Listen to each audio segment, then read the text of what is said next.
प्रिय दर्शकों, स्वागत है आप सभी का अध्यात्म और ज्योतिष की इस यात्रा में। मैं हूं आपके साथ देवभूमि ऋषिकेश उत्तराखंड से आचार्य आशीष। फटाफट बिना समय गंवाए हम लोग चर्चा करेंगे आज विंशोत्तरी महादशा के बाद अब योगिनी महादशाओं पे। मैं आपको अनेकों बार समझाता हूं, जन्म कुंडली का 3 ही आधार हो सकता है, होता भी यही है। या तो आपकी जन्मकालिक ग्रह स्थिति को देख करके कहा जा सकता है शुभाशुभ फल, या फिर आपकी वर्तमान दशाओं को देखकर कहा जा सकता है, या फिर विंशोत्तरी महादशाओं को देखकर योगिनी को देखकर कहा जा सकता है। मैं आज योगिनी पर चर्चा करूंगा। फटाफट नए दर्शक हैं तो चैनल को सब्सक्राइब करते हुए आगे बढ़ेंगे, बेल आइकन जरूर प्रेस कर लें ताकि आने वाले समय में भी आप ऐसे ही ज्ञानवर्धक चर्चाओं के साथ हमारे साथ जुड़ सकें। तो बंधुओं, आज मैं यहां पर बताऊंगा योगिनी महादशा कैसे और कौन सी दशा क्या फल देती है। लेकिन इससे पहले इसका बेस समझना महत्वपूर्ण हो जाता है। योगिनी महादशाओं किस पर आधारित हैं, इनके लॉर्ड कौन होते हैं। जैसे सूर्यादि नवग्रहों का जो आधार है, जो फल है, उसी आधार पर ये भी फल देते हैं, यानी योगिनियां भी फल देती हैं। मैं आपको क्रमशः बता दूं, इसमें मंगला, पिंगला, धान्या, भ्रामरी, भद्रिका, उल्का, सिद्धा, ये चारों जो दशाएं हैं, ये 8 जो दशाएं योगिनियां हैं, इनमें से मंगला शुभ है, धान्या शुभ है, सिद्धा इसमें शुभ है और भद्रिका इसमें शुभ है। लेकिन मैं क्रमशः अब हम चर्चा करेंगे संकटा की दशा पर। संकटा, जैसे नाम ही सुनकर के बड़ा भय लग रहा है, संकटा, नाम में ही संकट है। क्या दशा का फल रहेगा आप समझ सकते हैं, कितनी भयानक दशा रहेगी।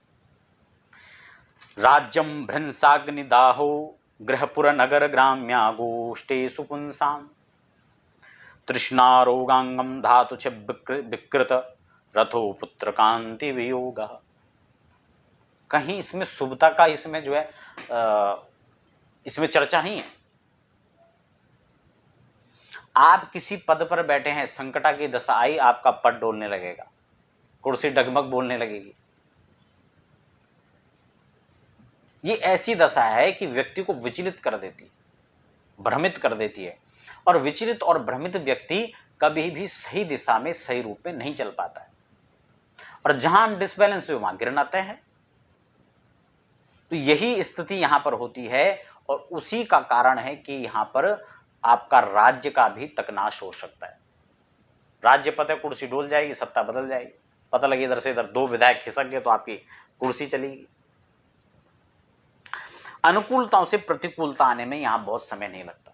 स्त्री पुत्र आदि से भी आपको वियोग झेलना पड़ सकता है, ठीक है ना। यहां पर शत्रु का भय आपको बना रहेगा, मोह बना रहेगा, दुर्बलता रहेगी, शारीरिक क्षमताएं कम हो जाएंगी। संकटा की दशा, अंतरदशा भी यहां तक जो है शुभ नहीं मानती। हर प्रकार के संकट आएंगे, और इसी संकटा की, क्योंकि इसमें राहु का संबंध है इसके साथ, और अगर संकटा की महादशा चल रही हो और संकटा का ही अंतर भी चल रहा हो, और मान लो राहु भी चल रहा हो, क्योंकि संकटा में 4 वर्ष राहु के, 4 वर्ष केतु के होते हैं।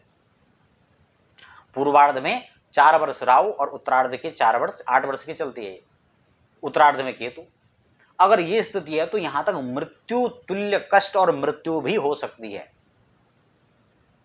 अगर जन्मांक के अंदर कुछ ऐसी स्थितियां आ गई, मार्केश की दशा चल पड़ी, राहु मार्केश है, और ना भी हो, तो ये मृत्यु तुल्य कष्ट तो यहां पर देता ही देता है, इसमें तो संदेह है ही नहीं। व्यक्ति इतना परेशान, हताश हो जाता है इस दशाओं में, उसको लगता है मुझे तो आत्महत्या कर लेनी चाहिए। और बहुत सारे आत्महत्या जैसे जो मामले आते भी हैं, वो इन्हीं संकटों, क्योंकि एक तरफ संकटा चल रही है, एक तरफ राहु चलेगा, राहु बुद्धि वैसे भ्रमित कर देगा। तो वो निश्चित रूप से ऐसे स्टेप जो उठाए जाते हैं, वो ऐसी दशाओं में उनका परिणाम देखने को मिलता है।